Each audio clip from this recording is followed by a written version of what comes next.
Hey everybody, thanks for coming back to the channel. Bree Lambert-Sanders here. Jeff Sanders here, drinking coffee. Good job. So we are wrapping up our series on early influencers of running. And modern. And if you've missed any of the previous episodes, I highly suggest you go back through and watch them. We've tried to be as concise as possible with each of these coaches, and we feel that they are notable because of their contribution to the sport of running. And so today we're going to talk about Alberto Salazar. He is was the coach for the Nike Project running team, an amazing team of athletes, several Olympians in there, Mo Farah, Galen Rupp.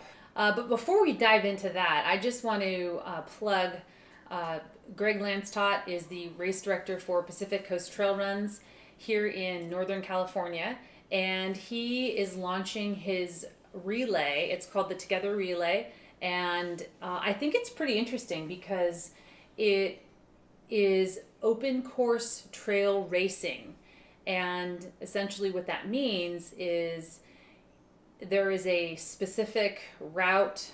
There are apparently 370 segments, which is why they're calling it a relay. You can run it solo, a team of two, or duo, a team of 5 or a team of 10, and you essentially can run the segments and win some really cool swag. So and you can run them more than one time, I think. You can. But so if you ran it once and you weren't happy with your time, you can go back and you can run it again. Right, exactly.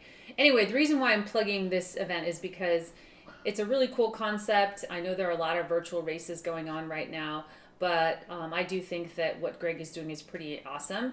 And again, it's called the Together Relay. You can go to togetherrelay.us and find out more about this. It's preparing to launch this month, and actually I interviewed Greg, and I'll link the video to this video with him, where he talks a little bit more about that and what he's going to be doing to, Are you going to do it? Yeah, I am. I'm going to do it. I have a team already. You already have a team? I do.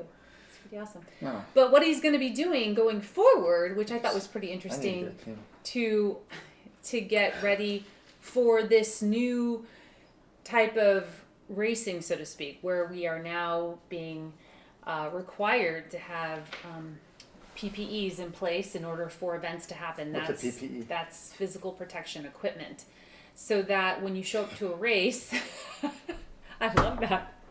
When you show up to a race, it's going to look different. No, it's wear not. A mask There's nobody that's going to show up that's going to wear a mask to breathe their own carbon dioxide while they're trying to race. Otherwise, you can have people passing out. Well, you're not going to race dying with a mask, but you have to start the race with a mask. And then apparently, if you come within a certain distance of a person, you have to just go get the virus and get it over with. Up anyway. So, okay, we've kind of gone off on a tangent. But all that is to say, check out togetherrelay.us. I will link the video interview with Greg where he talks about that, as well as, again, some of the other things that he's going to be doing differently as we prepare, or he prepares to open up, so to speak, so that there are races that can actually be run this year. So, yeah. Yes. Because everybody's out there doing all this training now because they're at home harboring in place. Yeah, so we have so they're running in place too, I guess. I know, and we have to take advantage. We're going to know who harbored in place and who didn't by who shows up on race day super fit. That's right. Versus yeah, how many of you... if you're harboring in place, you're just eating food and sitting around, right? Harboring? Why are you using the word harboring? Because that's my own lingo. That's good. Harboring. Harboring, yeah. It's like in a harbor and you're in your safe spot, like on a ship or something. Yeah. But it's... Life raft. Your point is actually well said in that if you've been training, whether you're And I don't buy that all these world-class runners are just sitting around the house doing that. They're all out training. Don't fool yourself. It's an opportunity to get ahead. Exactly, which is how you should be looking at it, because you're right. Just go run on your own. If you're afraid of the virus, go run on your own. You don't have to. That's right. Don't run with other people. Just go find a road or a trail where there's nobody. The more remote, the better. Go out there, do hill repeats. Just do something. Don't just sit there and stare at the wall. Yeah. And I know some people, I have some friends that like to use the interactive, method of training, such as, they're using Swift or some of these other virtual apps, Peloton, to get their training in, and you don't think there's any benefit? No. Go out and ride your bike and go see things and go smell fresh air and sitting in place and staring at a wall. You've got You're not staring at a wall though. There's with the virtual stuff. Yeah, good radiation for your eyes and your face and your brain. And just come on, go out and do it. Okay. Just do it. Now that we know how he feels about virtual stuff. I believe in real training, not virtual training. Actually, yeah, there's some truth Look, to that. if you sit there and run on your treadmill all day long and you're looking at a rocky trail, the moment you get on a rocky trail, you're going to break your ankle. That I agree with. I do agree with that. So you're going to go from running on this treadmill, and by the way, when you're running on a treadmill, you're not even pulling through with the glute hamstring. It's doing it for you. Yeah. Bottom line is it's inadequate training. Look, if you want to use a treadmill to do some leg turnover or use it once or twice a week, great. Mm-hmm. But if you're training on a treadmill 7 days a week, I got news for you. You're not as fit as you think you are. Yeah. Well, I would agree. There's some truth to that. And even if you're a trail runner and you're doing the majority of your training on a treadmill, you're not going to get the same spatial or proprioception, I think is the appropriate word to use to stimulate what proprioception. You're not able to really feel the ground, right? Obviously, and you're not going to get that same sense of of training in terms of rocks and roots and all that. I got an idea. What? Let's create a treadmill that's got bumps and rivets and stuff, so it's like a trail. So it's a trail treadmill. That is actually a good idea. Ooh, it would have to be thicker though, because the bumps and stuff have to. There could be like pressure points that push up. I bet somebody's going to come up with that. Actually, somebody. You just gave away that idea. No, but I could see people like falling all over the place. It's a dumb idea. I'm joking. All right. Anyway, so we've now gone off on a serious tangent. Yeah, Alberto Salazar. Rich, who's behind the camera, is laughing at us right now. So that means he's going to have to edit some of this down. These people got stuff to do. So we are going to dive into Alberto. Okay, sorry, Rich. So go ahead. Who is Alberto Salazar? Everybody knows who Alberto is. Or tell me, I know. Alberto Salazar, in my opinion, is awesome, man. This guy, okay, he ran incredible times as a youngster. No, because I got stuff on there. It's very important. He ended up winning Boston, New York, silver in the cross country championships. Just tremendous athlete, tremendous runner. The duel with Dick Beardsley was awesome. All that stuff. So he's got just a wealth of knowledge and a lot of practical experience, right? He was coached by Bill Bowerman Bill Dillinger at University of Oregon. Yeah. So he ran. So he was a Duck, and he comes from that history of the Prefontaine, Bill Bowerman, Dillinger, all that stuff. So. Anyways, the bottom line is the guy I think he's getting a bad rap. Personally, I think, what he gave his athletes was L-carnitine. You can go to the store and buy it right now and take it. The only difference is it was injected. Now, a lot of people are going to go, oh, but he might have did this, and he said, you need to take a diuretic. You know what? Show me a top athlete who hasn't done stuff like that. I mean, and if they say they haven't, then I'll show you a liar. But the bottom line is, that's my opinion. So you can have your opinion, and that's all that matters. He brought to U.S. running a culture of performance and working on trying to be the best, and we needed that because we didn't have that. We're getting dusted every day in all these races. The Americans aren't running like they were in the 60s and 70s, and he brought that back. And then what did they do when they found out that he was trying to work on means and methods to make better runners? They busted him on a L-carnitine, and some of the runners who couldn't, lose the weight. Let's face it, I'm not going to lie. Running is a strength to weight ratio sport. The heavier you are, the harder it is. And if you want to excel in the sport, if you want to be the best you can be, you need to look at every little way of making yourself better, and that's what Alberto did. Bottom line is he took a lot of the training aspects of Bowerman and Lydiard and all that stuff. And he brought it with his wealth of experience and knowledge and brought it into coaching Galen Rupp in high school. And slowly, there's a perfect example. He started working with him at a young age. He brought him up to this tremendous level. And a lot of respect to him, in my opinion. Mm-hmm. But the bottom line is I think he got a bad rap. But the one thing that he did do different with his training, which I think he learned himself, because I think he ran like 13:12 for 5,000 meters and like 27:25 for 10,000 meters. And he ran everybody knows his 2:08:13 marathon. But one thing he realized that he didn't have in his racing career was top end speed, the ability to kick that you need in international and world class competition. If you can't close a last quarter in under 54 seconds, you are not winning medals. That's, you got to have that kind of speed. So he brought into, and he solely didn't bring into it, but he was smart enough to see that you needed that. And he brought in that not only do you increase all facets of training all year long, your strength and your aerobic capacity and all these different areas of physiology, but he also saw that you need to develop your speed because your top end speed is just as important. And he did it with short intervals, short speed to continuously improve on your basic speed. That was really his contribution then, is to integrate. Well, he's got a lot of contributions. I know, but if you had to separate him from some of the other coaches that we've already talked about, what would you say? Would you say that really it's this element of speed and how it folds into the bigger picture of training? Other than Emil Zatopek, he was one of the few that was a very competitive world-class runner that brought. Look, it's like going and getting a degree in teaching. Okay, so let's say you get a degree in teaching auto mechanics, and then you have that guy, right, who's read about it, he's learned it, he knows it, and I've always used this idea. And then you have a guy who grew up, whose father was a mechanic, and his grandfather was a mechanic, and from a little wee age, he did nothing but work on engines, but he doesn't have that degree. So he married these two things, being a world-class runner and recognizing what he did and didn't have in his running, and then coming in as a coach, and he kind of married those two together.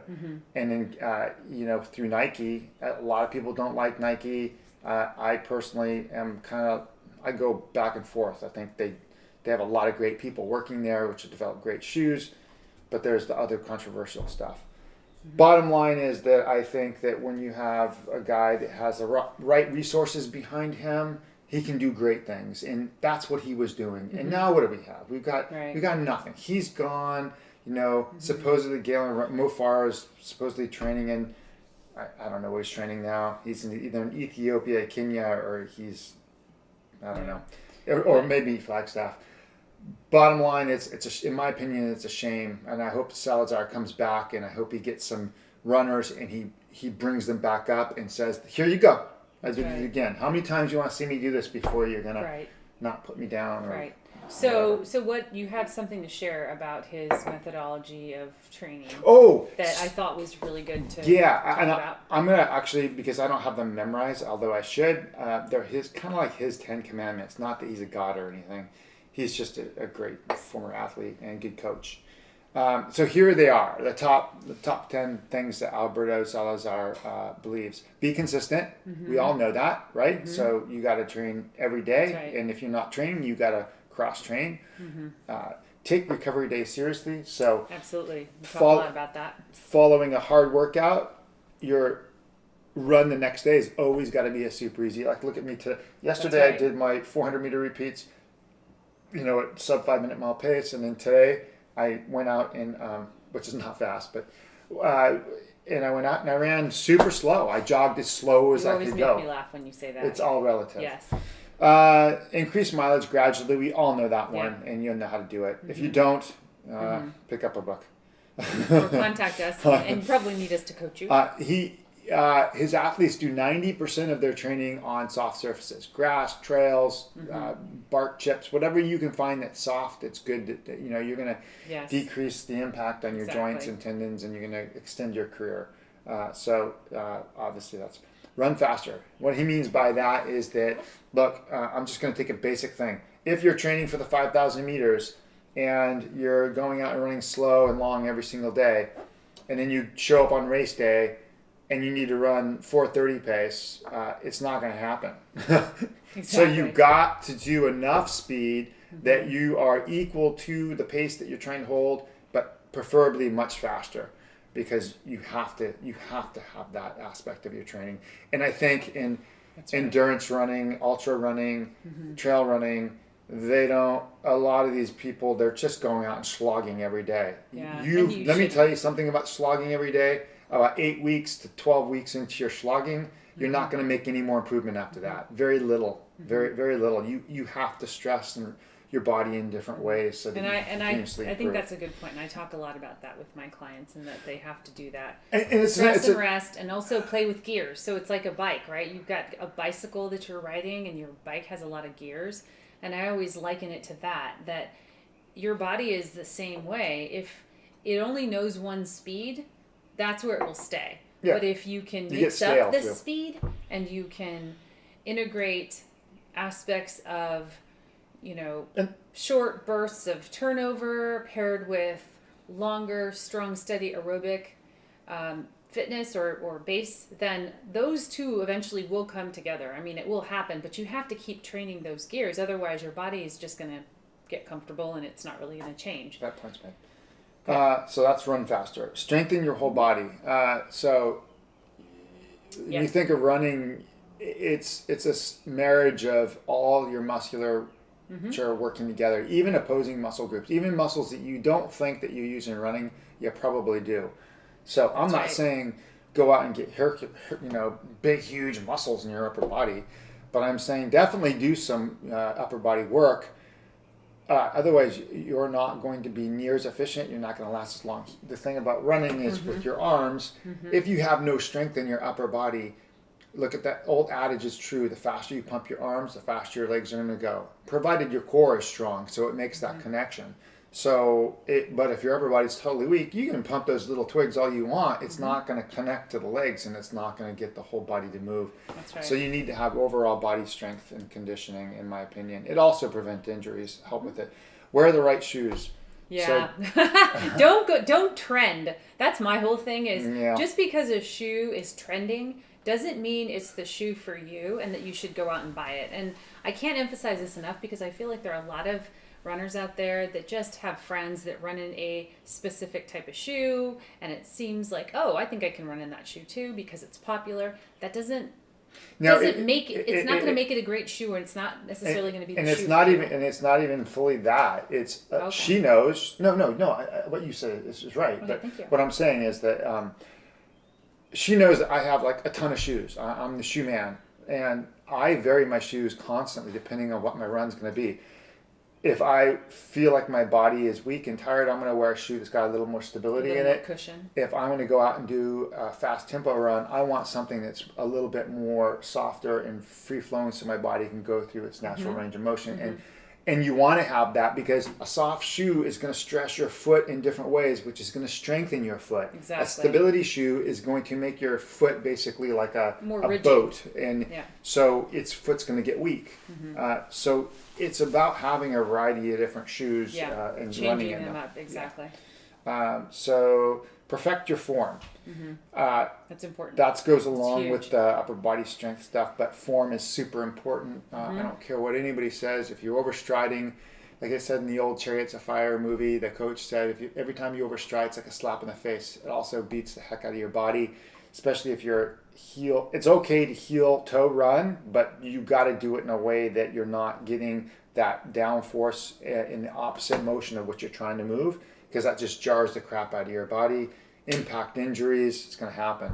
But if you're up on your toes all the time, you're going to run into Achilles tendonitis and all sorts of issues. So it's good to play with perfect form. Right. And if you wonder what is perfect form, that's where a coach comes in, because then a coach, if they're a good coach, can take the time to assess you. Yes. And if you're doing a training plan virtually, that's fine, but provided that you know that you already have good form and you don't need somebody to evaluate.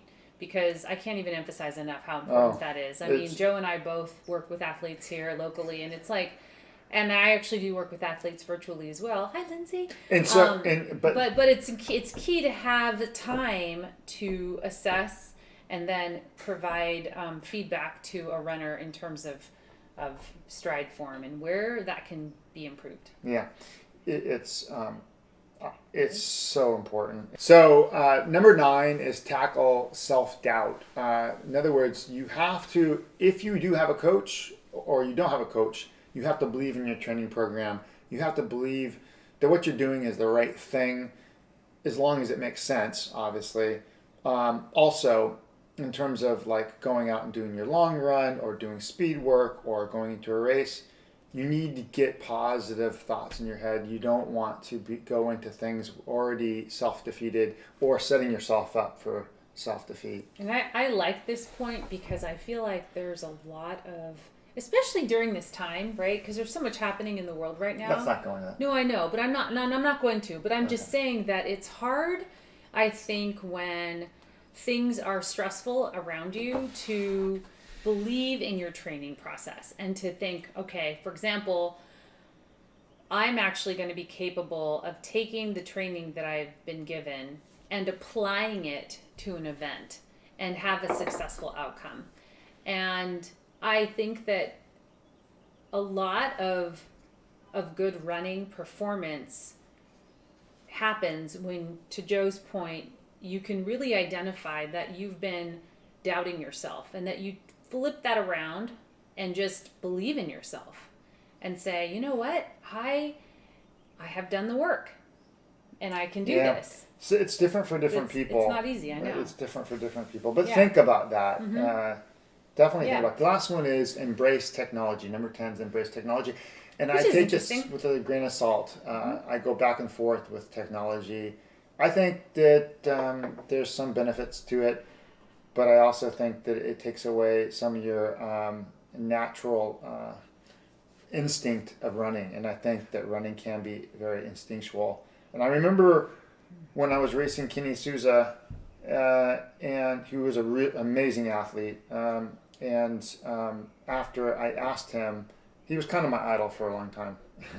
And I asked him, I said, why don't you have a computer on your bike? And he didn't believe in technology. He didn't believe. He just went by how he felt, how hard Chris McCormick was the same way. Just lay it out there, put your body to that red line and hold it. They didn't believe in all this technology that we have now. I think there's a fine line. There is a fine line. And I think some of it is good information that can give you feedback, but don't rely on it. Right. And I think that, in my opinion, is the important thing. If that's what's giving your answer to number 9, as far as self-doubt, correct, yes, that's wrong. And you shouldn't you shouldn't need that. Right. If you need data constantly to validate the quality of your training, there's some problems there. Right. Because there's useful data, and then there's data that will confuse you. And I guess the best example I can give you is, say for example, 1 week you're targeting your strides per minute or your heart rate zone or your elevation, and you have all that measured by an application. And then the next week you're not hitting the numbers in any of those areas. So many variables. And you might be like, oh my gosh, my training is failing me, because I should be able to... Yeah, you get down on yourself. Right. I should be able to either have a similar effect or better based on my data. And I will say to you, no, because you're right. There's so many variables. You've got cumulative training, you've got fatigue, your endocrine system takes a hit, your adrenal glands. There's all sorts of stuff. There's so many things that happen, right? Yeah. So you can't say... Simply dehydrated. Exactly. And you can't say, oh my gosh, but the data shows differently. No, you can't do that. You can't put it all on, an application. Because those applications aren't designed specifically for you. All that information. All of the little intricate pieces. So that's why a coach is important. So go back to listening to your body, feeling how you feel on a run, thinking about what you did that morning, what you didn't do that morning. Right. Did you stretch? Did you go through your program? Did you warm up correctly? Did you sleep well? Did you hydrate? There's so many things. Did you have a cocktail? Bottom line, those are his top 10 things. Yes, those are good. And you can find those top 10 if you need a thing in Outside Magazine. It's online. You can get it. Just Google Alberto Salazar. Alberto Salazar top 10, yeah. they're great feedback things. He was a great coach, and I have total respect for the guy, even though some people don't. And that's cool. Everybody's entitled to their opinion. But okay. So what we were gonna say though about coaching, and that we finished this whole thing. Yes, we're done. So this is it. We're done. That's it. We're done. No more so coaches. Go back and visit. If you've missed any of the episodes, again, I'll just say it. Yeah. Go back and watch some of the stuff that we talked about, some of these coaches and their contribution, because I do think that there are nuggets in there. And then also, if you have questions regarding coaching, form, training, any of that, don't hesitate to message us. You can find me at Catch the Breeze on Instagram. At 34bites@gmail.com. And the other thing is that we don't want this to be like, oh, we're advertising ourselves. So look, here's the deal. If we don't have a connection with you, or you don't like our philosophy of training or how we train, we'll find you another great coach. We're hooked up with a bunch of other good coaches. Yeah, we have a network. So we can refer you to somebody who can help you. Sorry. And I forgot to turn my phone off.